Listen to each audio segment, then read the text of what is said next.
그 재산이 많은 부모들이 돌아가시게 되면 재산 상속권 문제를 놓고 자녀들 간의 다툼들이 아주 심각합니다. 그리고 특히 그 부의 정도가 클수록 더 심각하지요.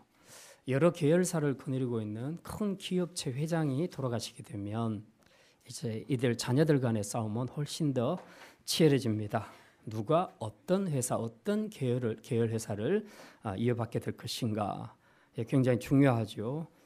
누가 뭘 받느냐에 따라서 자기 위상과 그리고 앞으로 자기가 누리게 되는 삶이 달라지기 때문에 그렇습니다. 누구든지 좋은 곳으로 기업을 받고 싶은 욕망은 다 똑같을 것입니다. 혹시 여러분들에게는 받을 유산이나 기업들이 있습니까? 큰 거 있습니까? 예. 우리 그리스도인들에게 공통으로 주어지는 그런 아주 큰 기업이 있다고 합니다. 자, 그게 과연 무엇일까요? 자, 오늘 본문에는 레위인이 받는 기업에 대한 이야기를 하고 있습니다.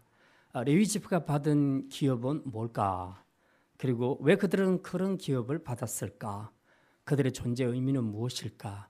자, 레위 지파에 대해서 우리가 부분적으로 많이 알고는 있지만 레위 지파가 받은 기업과 연관해서 우리가 레위 지파에 대해서 한번 생각해 보는 것은 좋은 시간이라고 생각을 합니다. 그래서 오늘은 이 레위 지파에 대한 것들을 좀 생각을 하려고 합니다. 그 전에 신명기 이제 이번 주부터 읽게 될 건데요. 간단히 말씀 드립니다.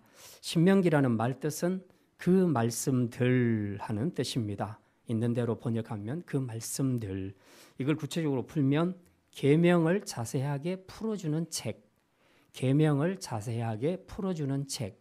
이게 신명기라고 말할 수 있는데요. 이스라엘이 이제 드디어 40년간 광야 생활을 다 마무리하고 지금 어디 와 있냐 하면 요단강 동편 모압 땅에 와 있습니다. 거기서는 이렇게 쳐다보면 요단강 건너편 가나안 땅이 다 보여요. 예. 제가 오늘 이 사진을 좀 보여드리려고 했는데 어제 이거 마스크 어쩌고 이것 때문에 정신이 없어서 준비를 못했습니다. 자, 근데 이 요단강 동편에 이스라엘 백성들을 모세가 다 이제 모아놓고, 물론 전원이라고 볼 수는 없습니다. 그 많은 사람들을 어떻게 다 모으고 연설을 하겠어? 마이크도 없는데 아마도 그 대표자들을 모아서 강의를 했다고 봅니다. 자, 이들을 모아놓고 이제 너희들이 앞으로 가나안 땅에 들어가게 되면 이런 걸 조심해야 돼, 이런 걸 하면 안 돼, 반드시 이걸 지켜야 돼 하는 이제 이런 말씀들을 줍니다. 세 차례 설교를 통해서 중요한 것은 너희는 제사장 나라 백성이야. 그러니까 그 땅에 들어가면 그 가나안 족속들이 섬기는 우상을 절대 섬기면 안 돼. 그리고 그들의 문화를 쫓아가도 안 돼. 그리고 이것도 하지 마, 저것도 하지 마. 그리고 반드시 이걸 해야 해 하는 것들을 분명하게 설명을 합니다. 설교를 1시간 정도 하면 어느 정도 될까요? 제가 신명기를 1장부터 읽으면 1시간 읽으면 어느 정도 될까요? 그런데 모세는 설교를 3차례에 걸쳐서 했습니다. 아주 길게. 그리고 어떤 부분들은 반복하고 또 반복해서 그렇게 설교를 합니다. 무슨 얘기입니까? 학습에 있어서 자꾸 했던 말을 또 한다는 얘기는 중요하다는 얘기입니다. 그래서 이 모세는 신명기 설교 3차에 걸친 신명기 설교를 통해서 이제 자기는 못 들어가지만 그 땅에 들어가게 될 이스라엘 백성들이 어떻게 살아야 될 것인가 하는 것들을 아주 강조점을 강조하면서 그렇게 이제 설교를 합니다. 그리고 사실상 모세는 이 설교를 마치고 난 다음에 이제 느보산에 올라가게 되죠. 거기서 하나님께서 가나안 땅을 다 보게 하시면서 자 봐라, 내가 약속했던 땅이다. 이제 코앞에까지 왔는데 근데 안타깝게도 너는 못 들어가겠다. 하나님께서 그렇게 말씀하시죠. 모세가 이것을 위해서 기도는 했지만 하나님이 안 된다고 하십니다. 예전에 머리바 물 사건 때에 모세가 하나님의 영광을 드러내지 않았기 때문에 하나님께서 못 들어간다고 그렇게 말씀합니다. 이렇게 좋은 일을 많이 한 모세에게 너무 가혹하지 않냐라고 생각할지 모르겠지만 이것 때문에 모세가 지옥에 갔다 그런 뜻은 아니잖아요. 하나님은 그만큼 등급이 다르게 다루신다는 것을 우리가 알 수 있습니다. 어쨌든 이제 모세는 못 들어가게 되고 자기가 못 들어가니까 더 미련이 남아서 마지막으로 이 이스라엘 백성들을 붙잡고 너희들이 가나안 땅에서 제사장 나라 백성으로서 어떻게 살아야 될 것인가를 정말 내 말을 잘 들으라 하고 강조하고 또 강조해서 설교를 한 것이 바로 신명기라는 것입니다.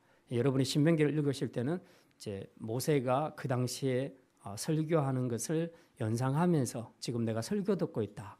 모세를 통해서 직접 설교 듣고 있다는 생각으로 신명기를 읽으시면 아마 이 말씀이 훨씬 더 가슴에 와닿을 것입니다.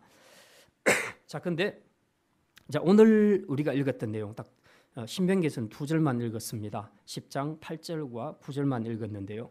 이 내용은 모세 자신이 지금부터 38년 전에 지금 이 글 기준으로 38년 전에 시내산에서 십계명을 받았던 그 내용들을 지금 회상하면서 그 이야기 끝에 나온 내용이 레위 지파 기업에 관한 이야기를 하고 있습니다. 그래서 이 이야기 속에서 야 레위 지파는 하나님 앞에 이런 기업을 받았어. 그리고 이런 사명을 받았어. 이제 이런 설명을 하는 거죠. 그러면 이제 도대체 레위 지파는 하나님 앞에 왜 이런 기업을 받았고 그리고 또 왜 이런 사명을 받았는가? 도대체 레위 지파가 하나님 앞에서 어떤 의미를 갖는가? 자, 이런 것들을 우리가 좀 알면 전체 하나님의 구속의 역사를 이해하는데 굉장히 도움이 많이 될 겁니다. 그래서 오늘은 이 레위 지파에 대한 모든 것들을 함께 생각해 보려고 합니다. 먼저 레위 지파는 어떤 지파인가 여기서부터 출발해야 될 것 같습니다. 첫 번째로 오늘은 2가지만 말씀 생각합니다. 첫째는 레위 지파는 여호와의 것으로 구별된 존재입니다. 한번 따라합시다. 여호와의 것으로 구별된 존재입니다.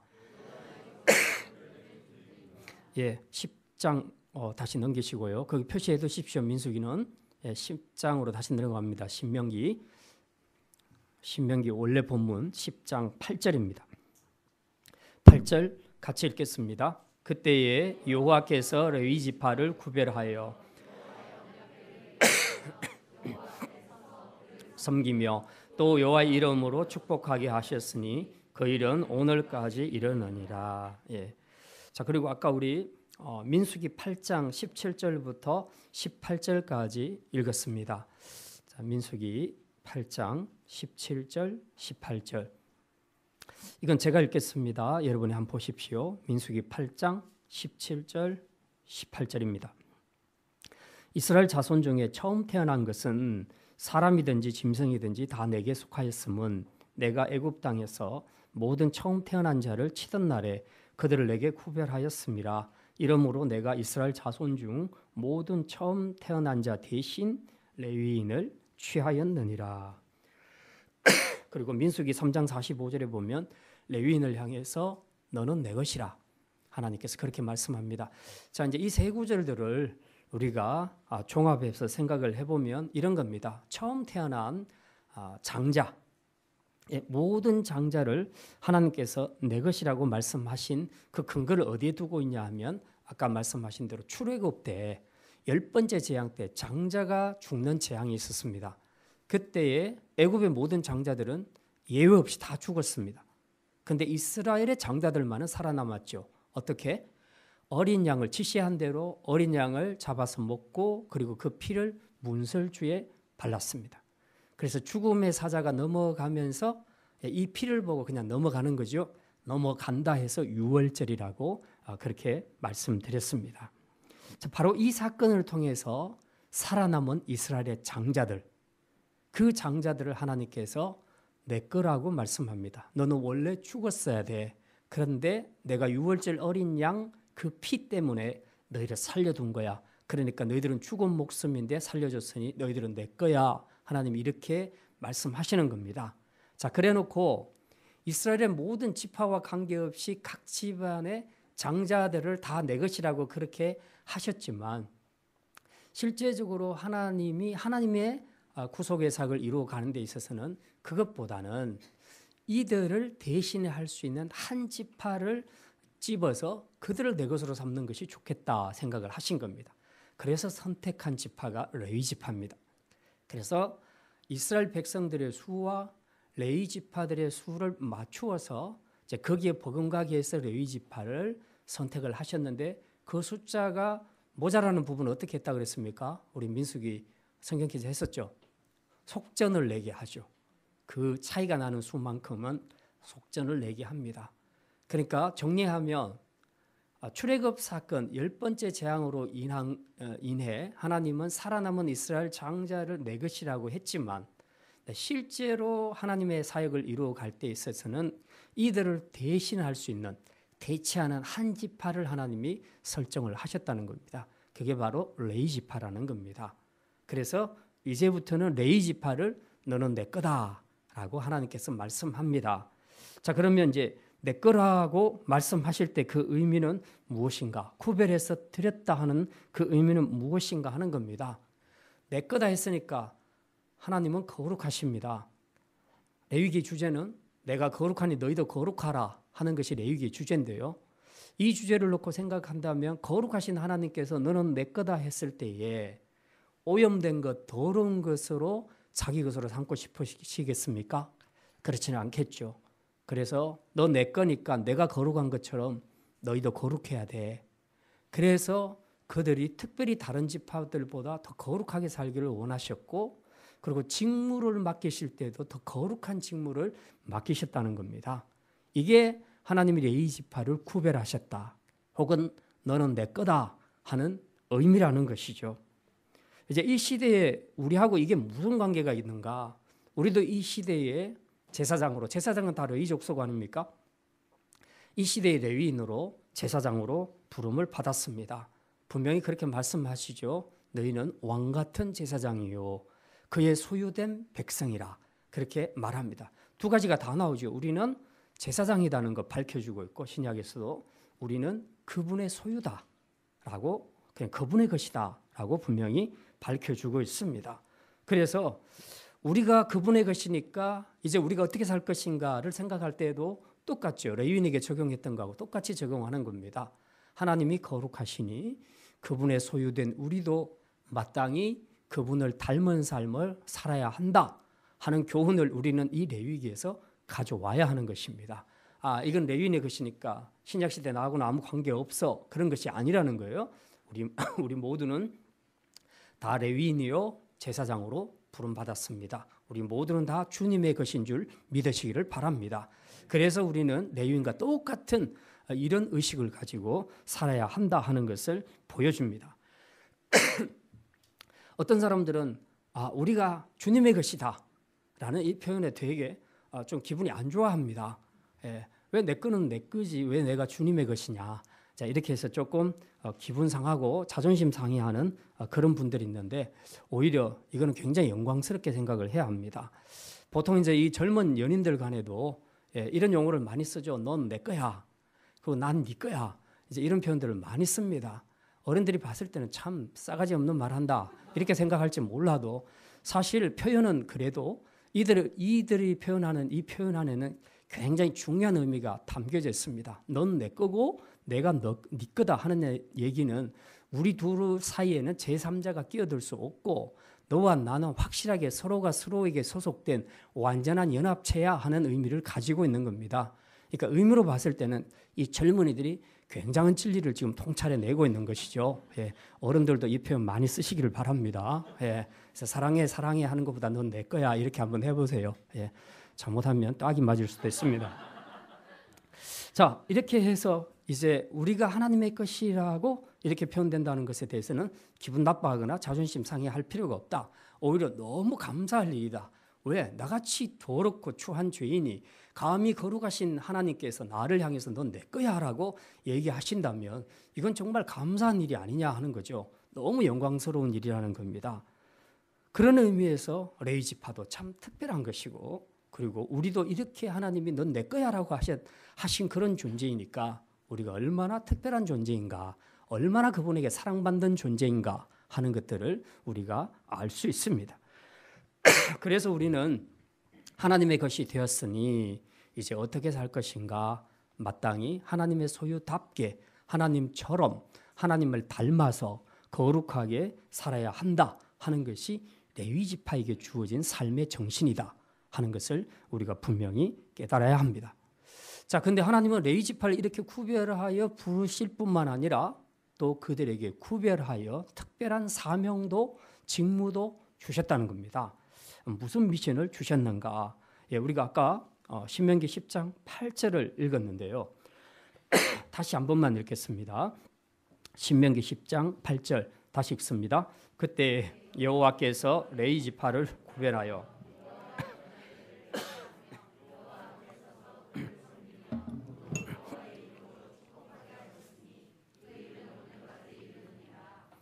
레위 지파를 특별하게 구별하신 하나님께서 이제 특별한 사명도 주십니다.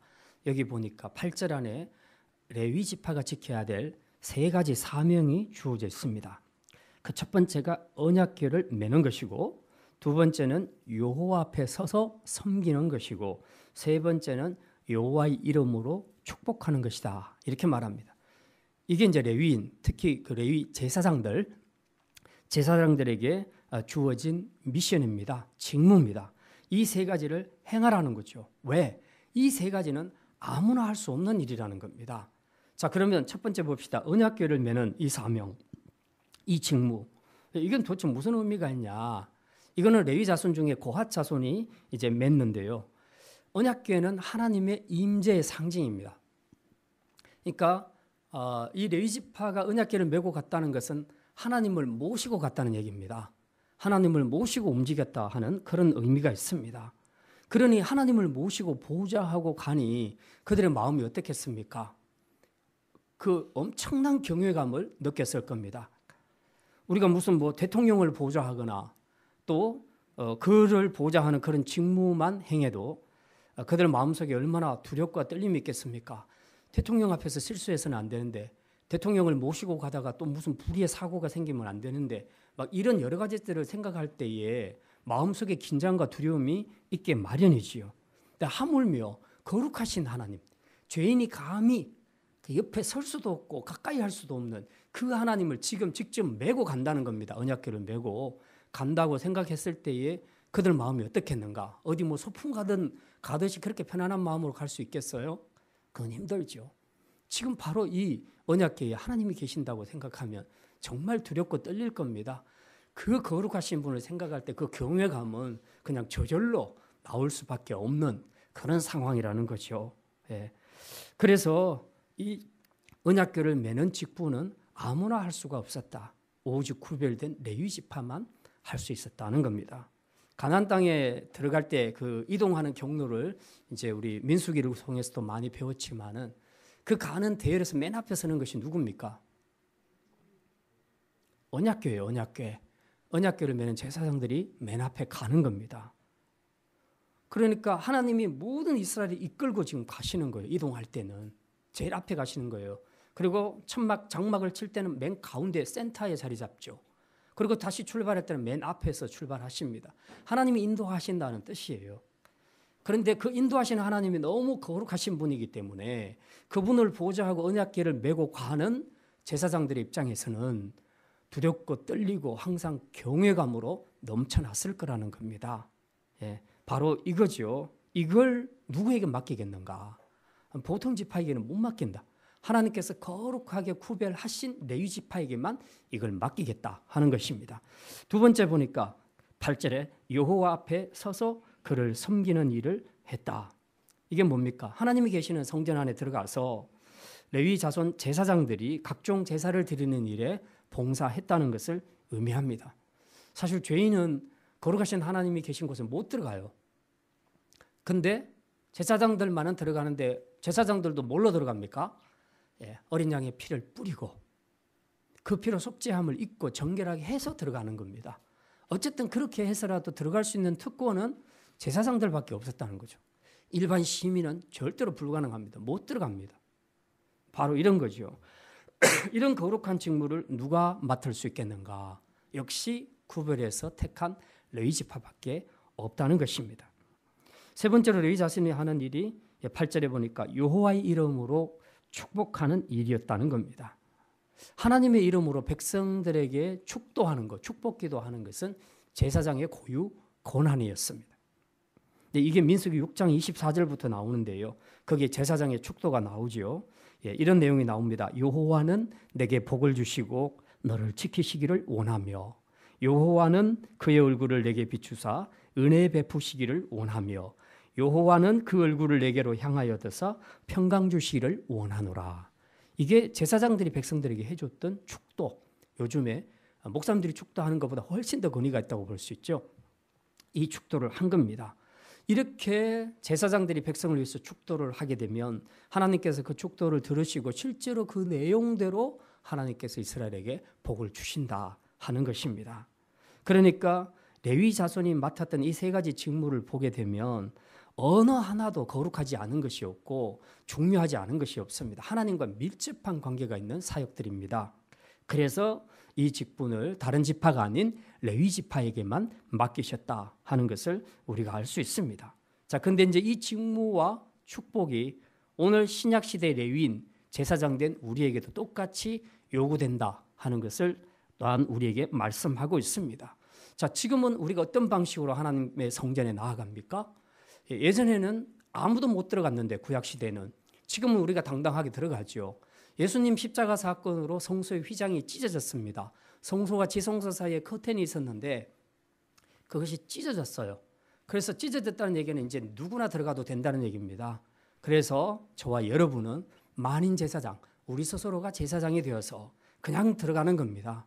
들어가서 하나님께 기도할 수 있고 아뢰를 수 있습니다. 하나님께 응답받을 수 있습니다. 지금도 천주교는 고해성사라는 것을 통해서 본인이 하나님께 기도하지 못하고 항상 신부에게 가서 고해성사합니다. 뭘 막아놓고. 그렇게 해서 고해성사를 하죠. 그러면 신부가 그 고해성사를 듣고 대신 기도를 해줘서 그 사람의 죄가 용서받는 식으로 진행이 된다는 겁니다. 그러니까 아직 이 십자가를 통해서 우리가 제사장 되었다는 사실을 지금 아직 모르고 있는 겁니다. 천주교에서는. 지금 이런 것들이 문제라는 거죠. 어쨌든 지금 이 신약 시대는 우리 스스로가 제사장이 되어서 그냥 바로 하나님 앞에 다이렉트로 들어갑니다.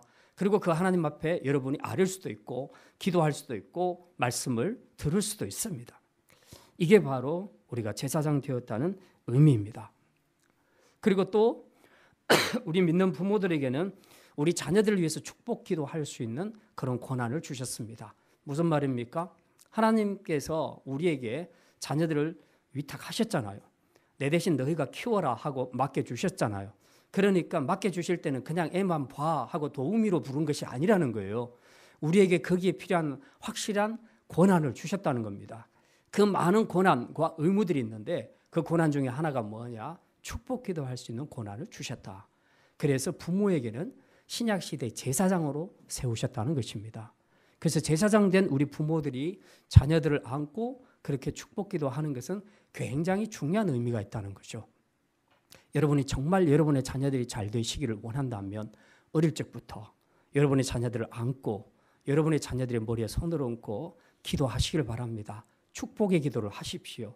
그러면 그 기도를 들으시고 하나님께서 여러분의 자녀들을 축복으로 인도해 주실 줄 믿습니다. 네, 바로 이거죠. 자, 이제 두 번째 말씀입니다. 레위 지파에게는 여호와가 기업이었습니다. 한번 따라합시다. 레위 지파에겐 여호와가 기업이었습니다. 우리 9절 말씀, 신명기 10장 9절 말씀 우리 같이 읽겠습니다.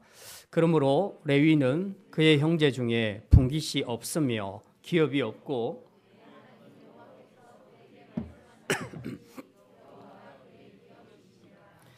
여기 보니까 그러므로 하는 단어로 접속사로 시작을 하고 있습니다. 이 그러므로가 뭐냐? 바로 8절에 있는 내용을 받는 거죠. 하나님이 레위 지파를 구별하셨다. 그리고 여호와의 것으로 삼으셨다. 그리고 저들에게 특별한 직무를 맡기셨다. 그러므로 어쨌다는 말입니까? 그래서 9절에서 이렇게 밝히죠. 그래서 레위인에게는 형제 중에 분깃도 없고 기업도 없어라고 말씀합니다. 대신에 누가 기업이 된다고 합니까?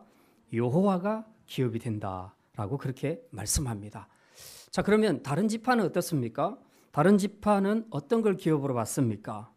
다른 지파들은 가나안 땅에 들어가면서 이제 우리 다음에 여호수아를 보면 땅 분배하는 내용이 나오거든요. 각 지파별로 어디서 어디까지는 무슨 지파가 차지하고 이런 것들이 이제 다 나오는데 이제 거기를 보면 알 수 있겠지만 이제부터는 정착된 삶을 살잖아요. 가나안 땅에 들어가게 되면 정착된 삶을 산다는 것은 농경 생활을 한다는 뜻입니다.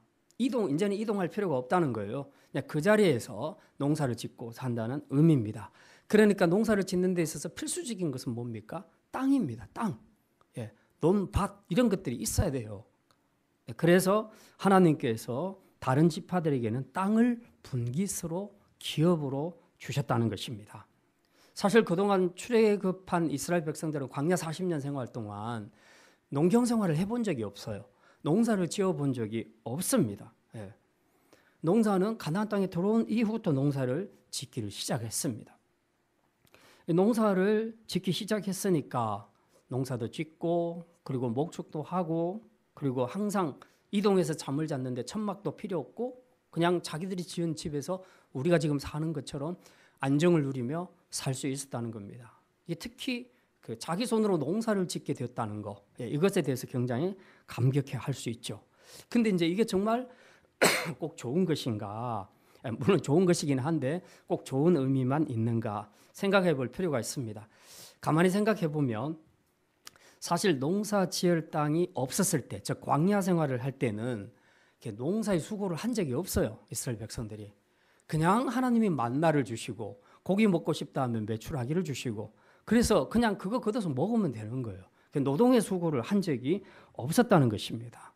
그런 거 안 해도 하나님께서 다 먹이고 입히시고 그리고 필요한 것들을 그때그때 다 공급을 해 주셨다는 겁니다. 근데 가나안 땅에 딱 들어가니까 만나가 딱 그쳐버렸어요. 그쳐버리고 그때부터는 이 사람들이 씨를 뿌리고 파종을 해서 어쨌든 자기 손으로 수고해야지 먹을 수 있도록 하나님이 그렇게 하셨다는 것입니다. 자, 그러니 어떤 것이 더 좋은 삶일까요? 아마 주부들 중에 정말 살림하기 싫어하는 사람들은 어쩌면 광야 생활이 더 좋을 거다 생각할지 몰라요. 왜냐하면 아무것도 안 해도 맨날 죽으니까. 근데 이게 농경 생활을 하게 되면 자기 손으로 일을 해야 돼. 예. 일을 해서 밥을 먹으니까 힘들지요. 예. 뭐 그런 의미가 있습니다만 어쨌든 이 가나안 땅에 들어가서 지파별로 땅을 분배할 때 자세히 보시면 레위 지파는 땅을 분배를 받지 못합니다. 예, 물론 여호수아에 보면 조금 그 일부 성읍과 목초지 약간은 받기는 받는데 이거는 농경 생활을 하라고 준 게 아니에요. 예. 그건 거기 합당하지도 않습니다. 이건 그들이 받은 정식 기업이 아니었습니다. 그래서 여전히 그들은 땅을 기업을 받지 못한 채 말하자면 농사를 짓지 못하고 살았다는 거죠. 무슨 말입니까? 다른 지파는 다 자기 수고로 일해서 수확한 대로 열매를 거두고 부자도 될 수 있고 그렇게 살았는데 레위인들은 땅 자체를 못 받으니까 농사를 못 짓게 된 거죠. 그러니까 이제는 자기 힘으로 살 수가 없게 된 겁니다.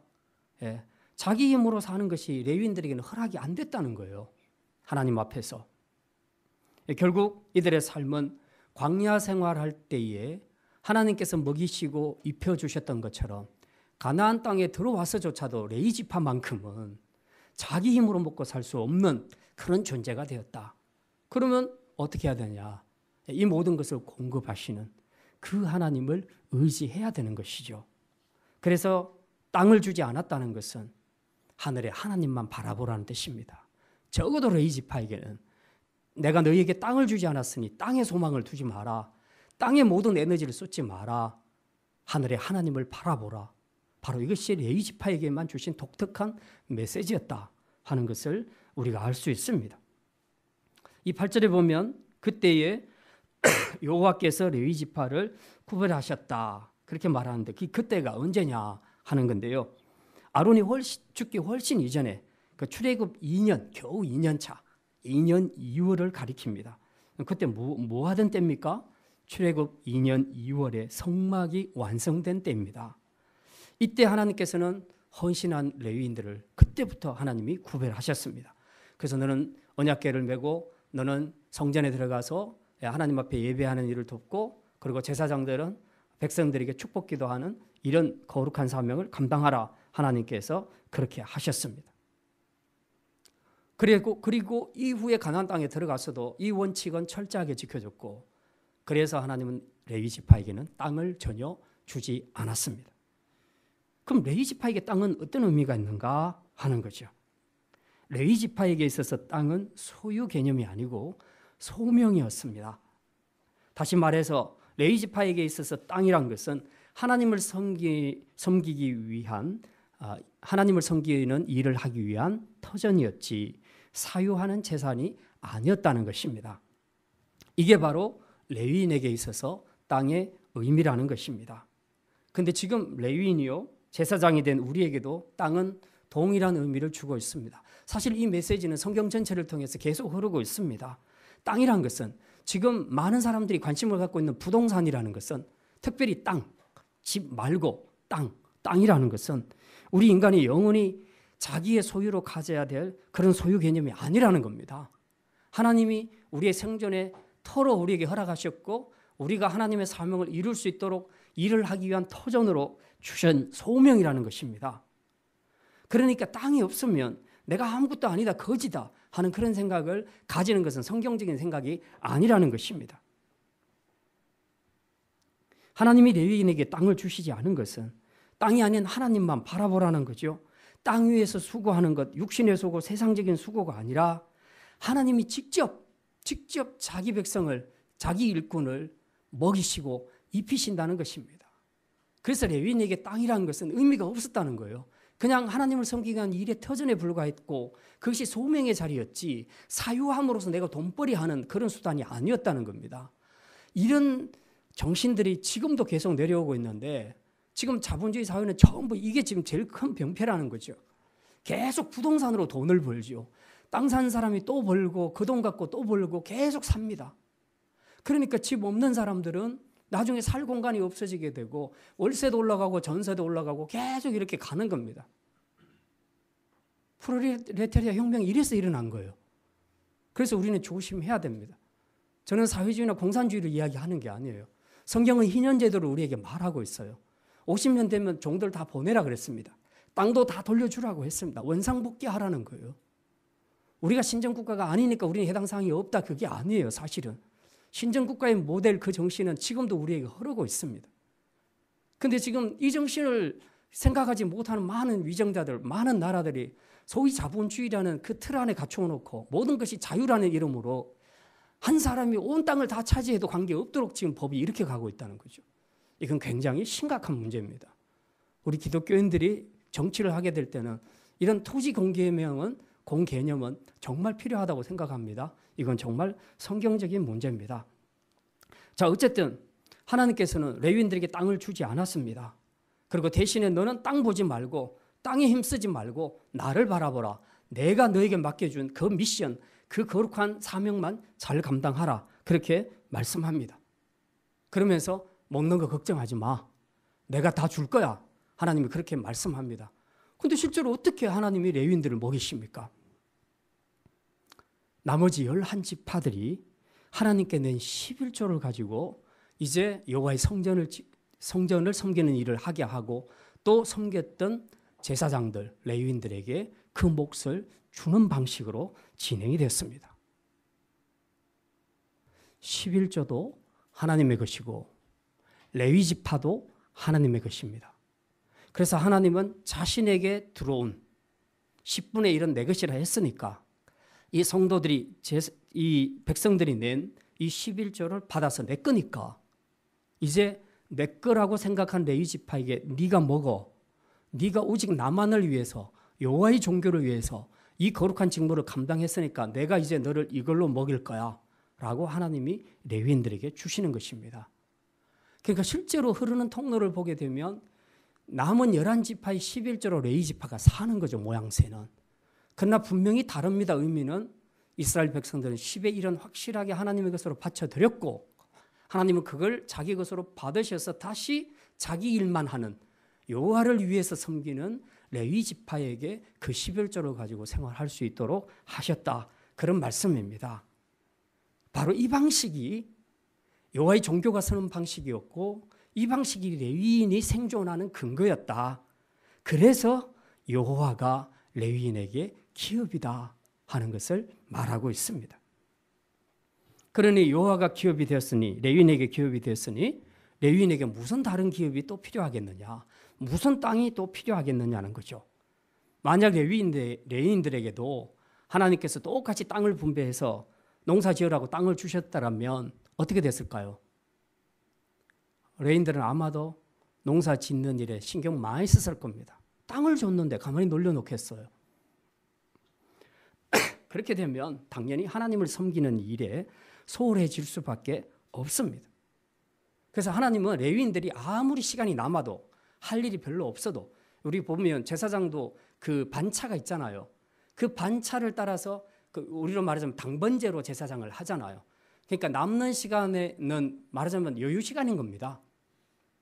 그럼 그때 뭐 하겠습니까? 제사장들이 나가서 그냥 뭐 영화 보러 가고 막 그랬을까요?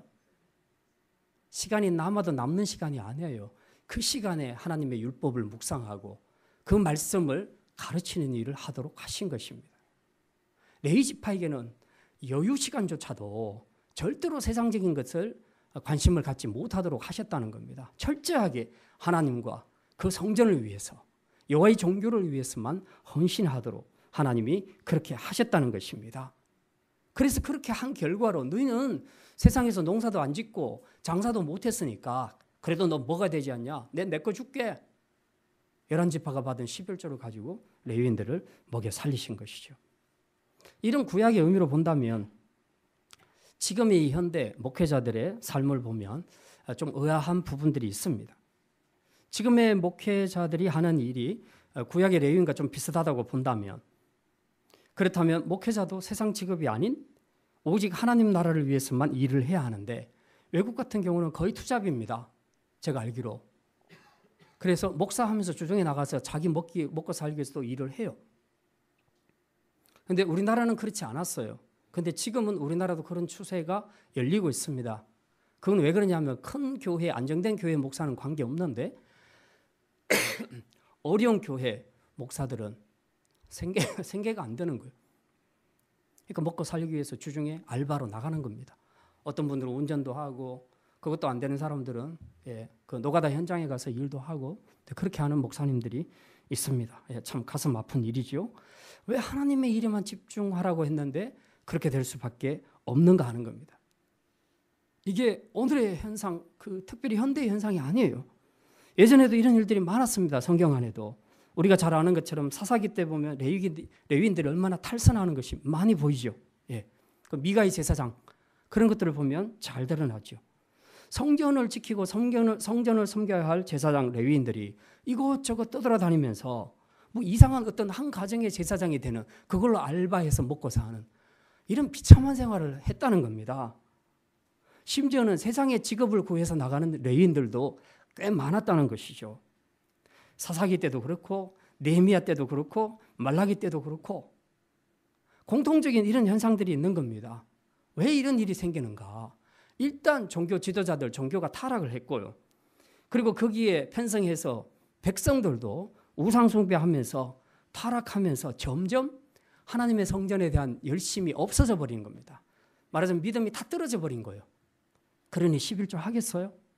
11조 안 하죠. 믿음이 없는 사람이 어떻게 11조 하겠습니까? 그러니까 이스라엘 백성들이 11조를 안 한 거예요. 안 하니까 성전이 돌아가겠어요? 지금 그 11조가 들어와야지 뭐 여러 가지 성전 기구나 여러 가지 일을 다 할 수 있을 것인데 그걸 못 하는 거죠. 제사장들은 계속 기다리고 있죠. 11조만 들어오기를.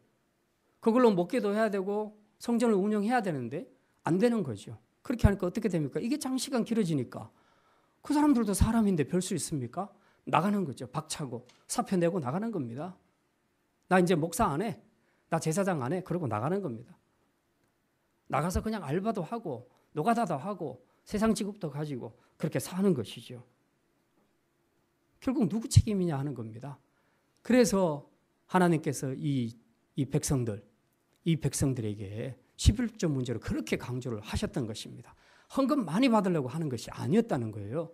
여호와의 종교 자체가 존속이 안 되고 하나님을 섬기는 이 모든 일들이 완전히 중단되는 상태가 오니까 이래 갖고 이스라엘이 신정국가로 제사장 나라로 설 수 있겠느냐.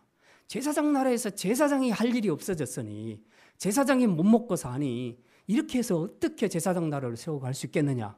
말라기가 그렇게 해서 화가 나서 지금 11조 이야기를 한 겁니다. 헌금 많이 바치라고 얘기하는 것이 아니에요. 이렇게 제사장들이 오늘날 현대 목사들, 목회자들이 생계를 유지할 수 없어서 세상 일을 하게 되면요, 그 다음부터 진짜 힘들어집니다. 밖에 나가서 하루 종일 알바하고 일하고 들어와서 이제 뭐 새벽이든지 저녁 예배든지 설교 준비를 한다. 그리고 이제 토요일 날 저녁에 앉아서 설교 준비를 한다. 설교 준비가 잘 되겠습니까? 저는 그런 거 안 해도요, 설교 준비하는데 너무 힘들어요, 사실은. 여러분들은 잘 모르시겠지만 제가 사실 설교 준비하는데 엄청난 에너지를 지금 쏟아서 준비를 합니다. 그런데 내가 밖에 나가서 일주일 동안 세상 일을 하고 돌아와서 먹고 살기 위해서 세상 일을 하고 돌아와서 설교 준비를 한다? 거기서 무슨 영성이 나오겠어요? 아, 내가 내일은 뭘 먹고 살까? 내일은 알바 뭘 하러 나갈까? 그 생각을 가진 목사가 설교 준비하는데 무슨 영성이 거기서 나올 수 있겠습니까?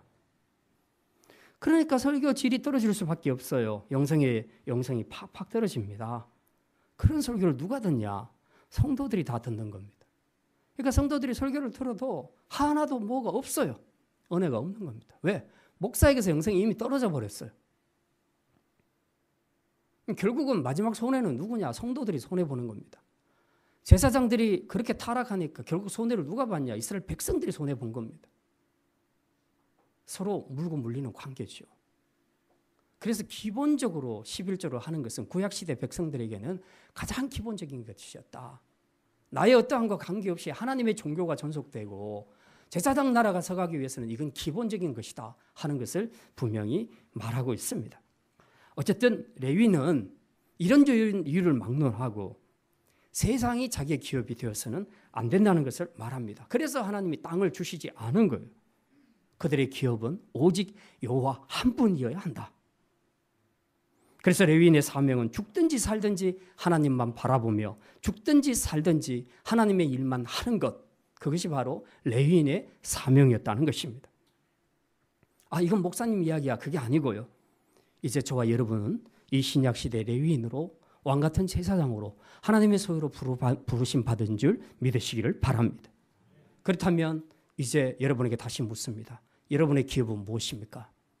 땅입니까? 부동산입니까? 많은 아파트를 가지는 겁니까? 평생 돈 많이 받고 사는 겁니까? 여호와 하나님이 여러분의 기업 되시기를 주님의 이름으로 축원합니다. 이제 말씀 마칩니다. 오늘 레위 지파에 대해서 생각했습니다. 레위 지파는 다른 지파와 달리 구별되이 하나님의 것으로 부름받았을 뿐만 아니라 직무도 오직 하나님과 성전만을 섬기도록 세움받았습니다.